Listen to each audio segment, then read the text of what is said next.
Welcome back, Rivers. Boy, it's good to be back in here at the table. In fact, we're getting ready to go out. It's Thursday, and my sons are here for spring break, and I'm taking one of them. One of them's working, making some extra money even while he's on spring break, right? That's a hard worker for you, I tell you what.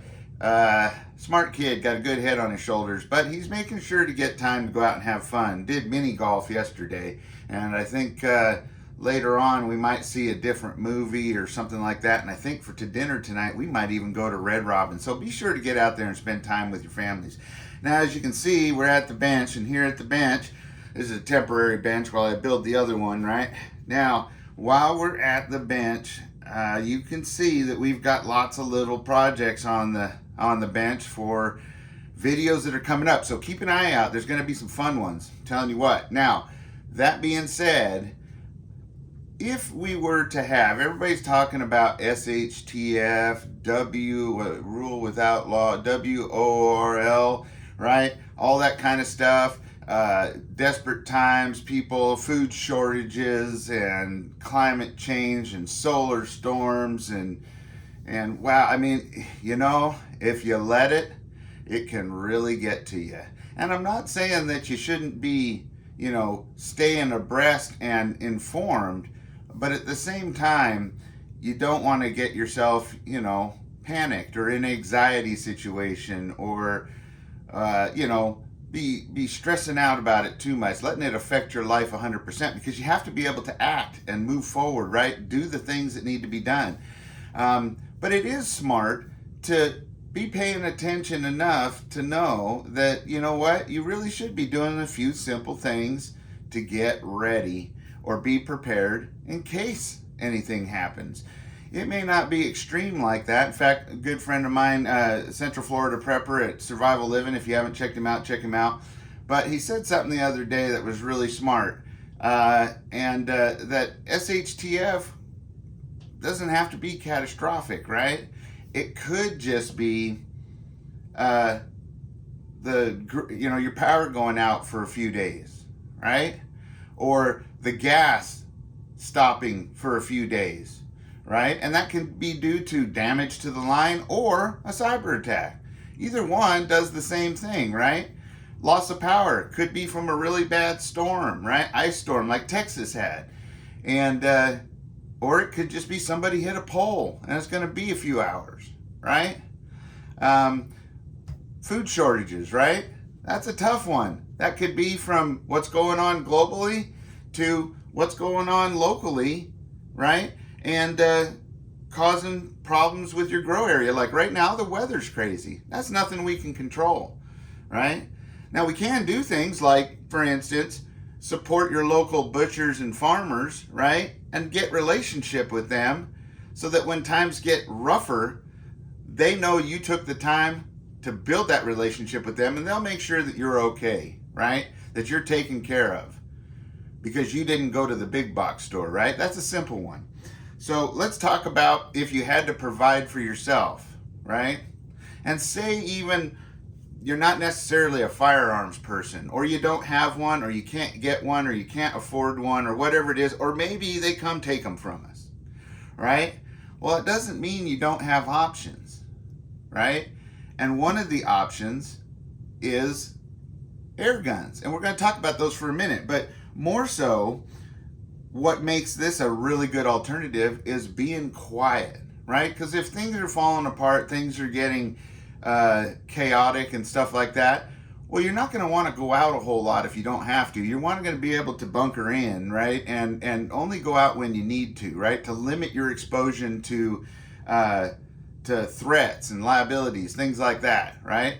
So that being said, you want to be as stealthy as possible, right? You want to blend in, right? You want to be quiet, right? You want the ability to maybe even do your things at night and make no noise. Because with noise, well, just like in the movies like Walking Dead, it brings in zombies, right? Or desperate people, or bad guys, or law enforcement, or whatever it may be. So you're going to want to be quiet. Now, one way to be quiet is, of course, you can buy yourself a suppressor and take the time to go down. Now, it's shorter these days because you can do it electronic, and this is cleared, by the way.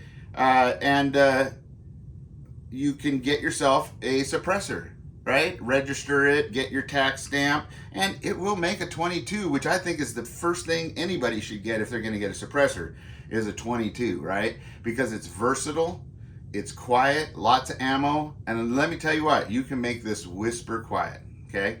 And that will allow you to hunt as well as even defend yourself, get varmints, whatever you need to protect your crops and all that kind of stuff, right?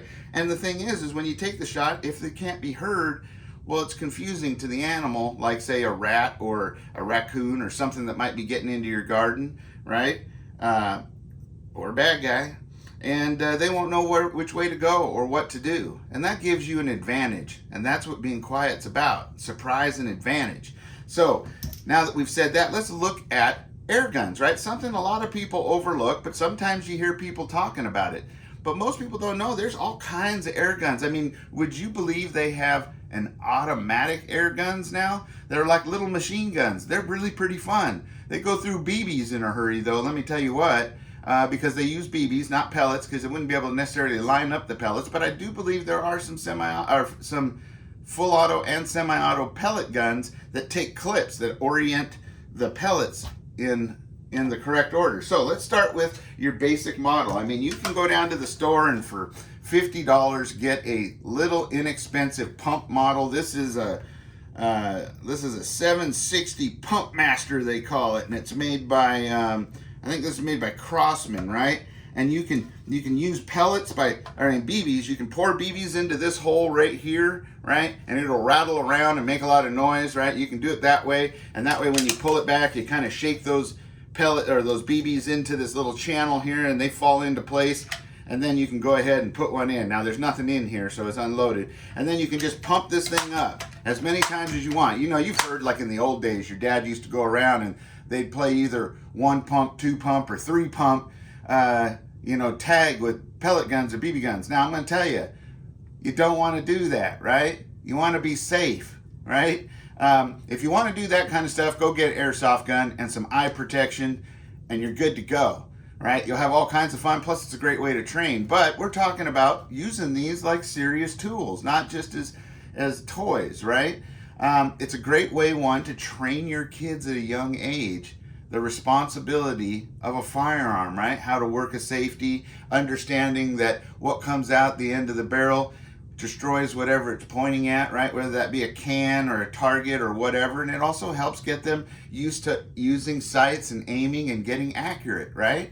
But at the same time, you have to treat it, and it's good to have them treat it like it is a real weapon, because it can cause damage. You can put out an eye for sure with a pellet gun, and some of them even worse. So it's a great tool to have, and believe it or not, even this cheap little Crossman model right here, which is a .177 pellet. Now you can get all kinds of pellets, like these Beeman pellets right here that have the pointy tip. You can get hollow point tips. You can get just regular flat nose.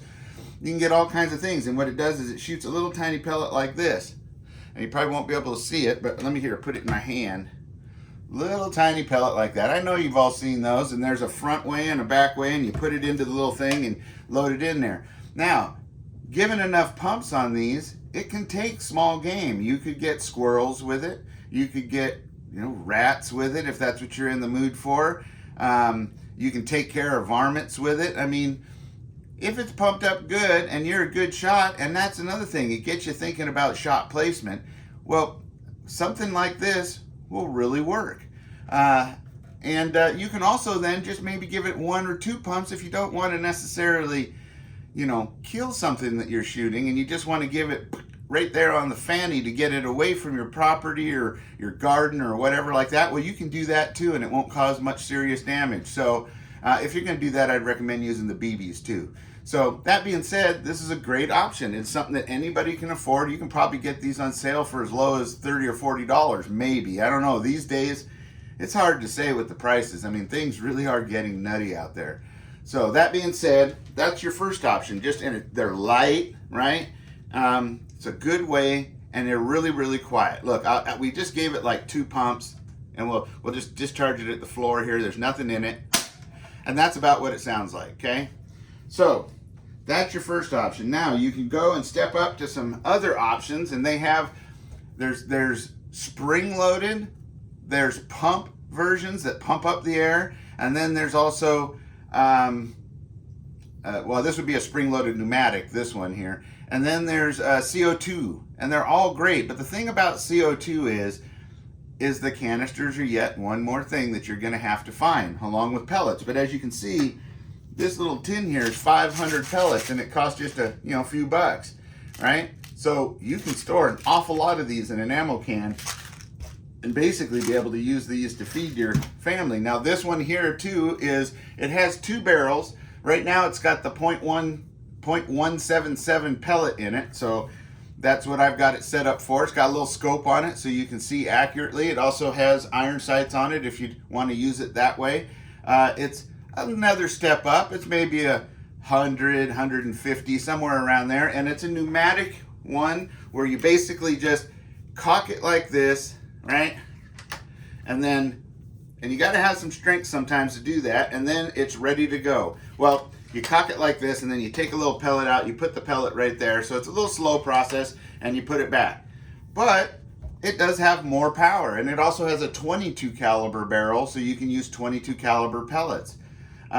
This is a great thing too that you can use. This can take, even up to a raccoon size animal, maybe a coyote if the placement's right and the range is close enough. But you can take up a little bit bigger animals with it. It's a little heavier, it's a little bit better quality, a little more accurate, right? And this is what you could step your kids up to too, to help them hone their skills, right? Now, when I say hone their skills, I wouldn't necessarily recommend this in the backyard, say, because then you run into that incident where, oops, accidentally, and then got a window, and that whole thing with the neighbors never ever goes well. So always be sure to do it safe. Go out to a range or out in the woods somewhere. Know your backstop, know your target, that kind of thing, right? And you can hear this one. It's a little louder, right? In fact, it's louder than the 22 with the suppressor on it, but it's still quiet in comparison to a firearm, and it is very, very useful. Now, the last one I'm going to show you here, let me go get it real quick. Hang tight. I forgot to bring it to the table. Hey, Benny. Now, the next one we got is the next level up. This is an Air Force Texan. And no, that doesn't mean like it's a big dude with a cowboy hat. Although there probably are some Air Force Texans out there. But let me make sure that's in frame for you so you can see it. Yeah, we got it on there. Okay, so this is when you're stepping up into the big boy toys. Now, this is gas powered or CO2 powered or compressed air basically on this one. So it has an air tank on the back right here that holds up to 3,000 pounds. You can get a 4,000 pound canister as well, but it holds 3,000 pounds. You open it like this to put the pellet in. Now what it shoots is much bigger. See that?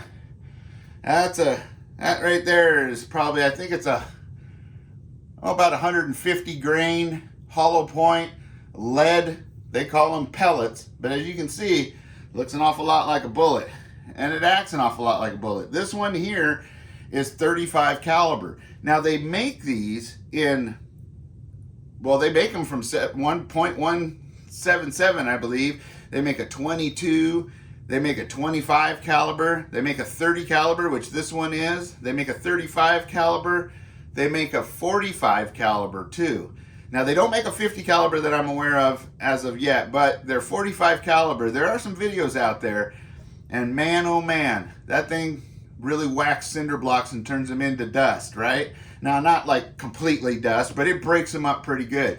And you can take pretty good size animals with those calibers in the 45 and 50 caliber range. A lot of guys are out there are taking even elk and stuff like that up with it. But so it's a serious firearm and hunting gun. Now the thing is, it's ultra safe too. After you do that and you put your bullet in, which we didn't, and you cock it down, it automatically puts the safety on. So you have to put the safety off every time. And that's a good safety feature, I think. You know, it just keeps you there from being accidents and whatnot. And this isn't like a high rate of volume air gun. This isn't something that you necessarily want to use for home defense or anything like that because of that. But it's perfectly capable. I mean, you can get a bag of pellets like this for, I don't know, $20 or something like that. And it'll shoot 8 times on a charge accurately, meaning no variation really in its point of impact. And then after 8 or 10 rounds, it's still got air in there and it's still plenty lethal to hunt with, but it starts to lose a little bit of its velocity. So it'll start to drop a little in its impact, right? But that being said, the great part about this and what makes it such a great survival type weapon to at least have in your toolbox, right?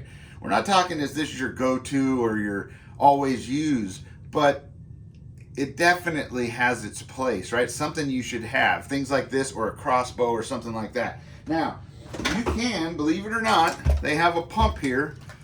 And this is just a high volume air pump. So I think it pumps on the pull and on the push, and it can pump up to 160 PSI here, but it'll pump a tank because it just keeps pushing and pushing and pushing in there. You can pump up. It's going to take a while, but you could, if you don't have a compressor or a compressed air tank that's pre-filled by like a dive shop. So if we're in a survival situation, you're probably going to use this or a compressor if you have a generator, right? And you'll use that to charge your compressed air tank because it's easier to tote that around and hook it up. But I just wanted you guys to know you can do it with a high volume, what do they call this thing?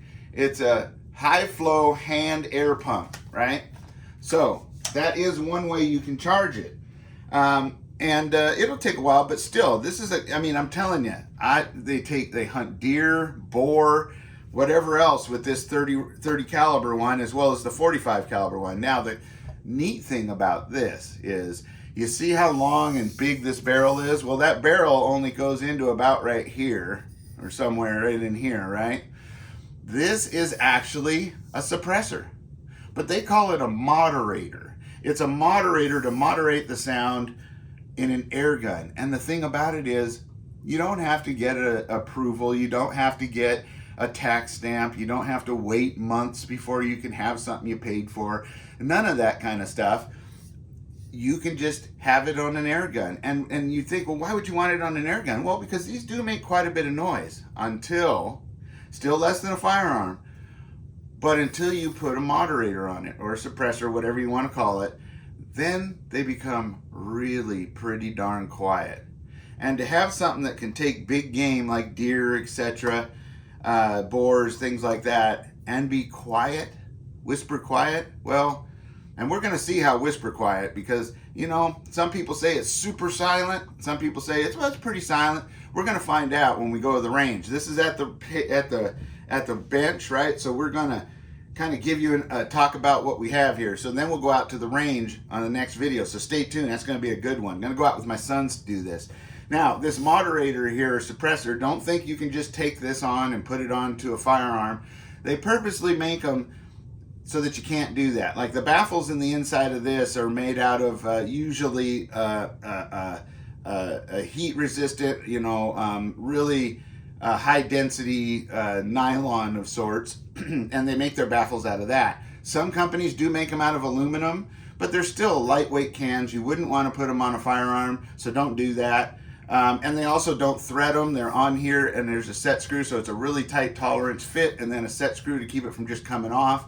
And in this case, you'll see how long this gun is. You might be going, wow, that's really long. Well, yeah, because I decided to make this one as quiet as I could, but get as much velocity as I could by getting the standard Air Force Texan and getting an aftermarket moderator / suppressor to put on the end, rather than they have a model that is an integral suppressor that's probably about that much shorter. But the thing is they drill holes in the barrel, just like any other integral suppressor usually, to off gas before it reaches out the end of the barrel. And I just wanted to keep that velocity in there as well as this. So it makes it a little bit longer. The model that is intricately suppressed, well, that's a little bit shorter, and that might be an option for you. And they make that in all the calibers, I think, as well.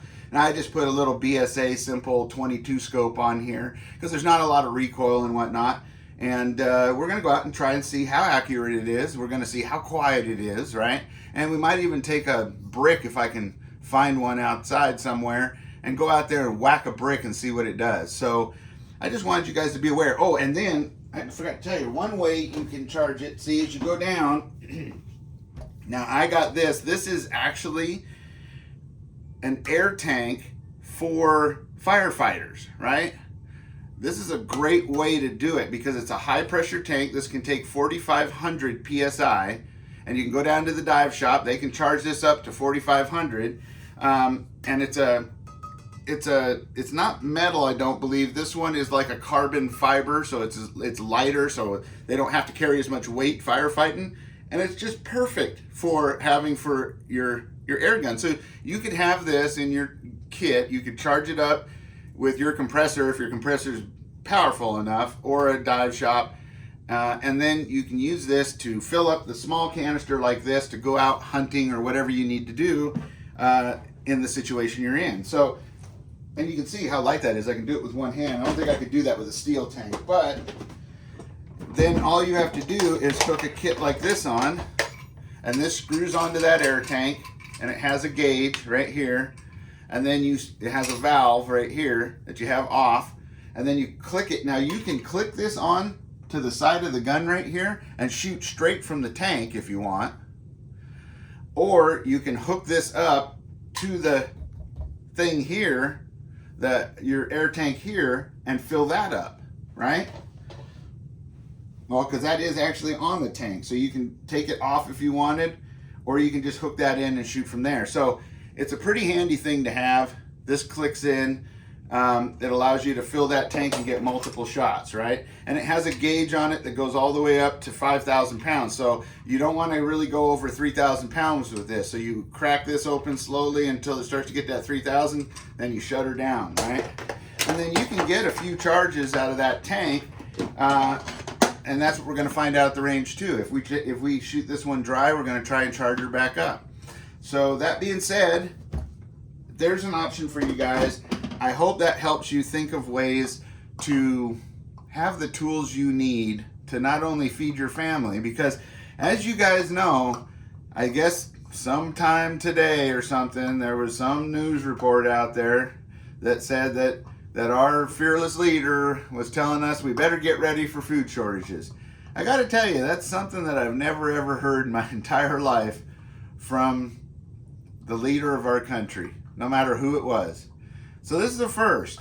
And I think whether that's propaganda or not, no matter what you want to believe, I think it's something worthy of taking note of. And I think we can all see with our own eyes that in some areas, not all, but in some, and I would almost venture a bet to say most areas, that, well, things are getting slim. And I think we all can see it. And if it isn't getting slim, it certainly is getting expensive.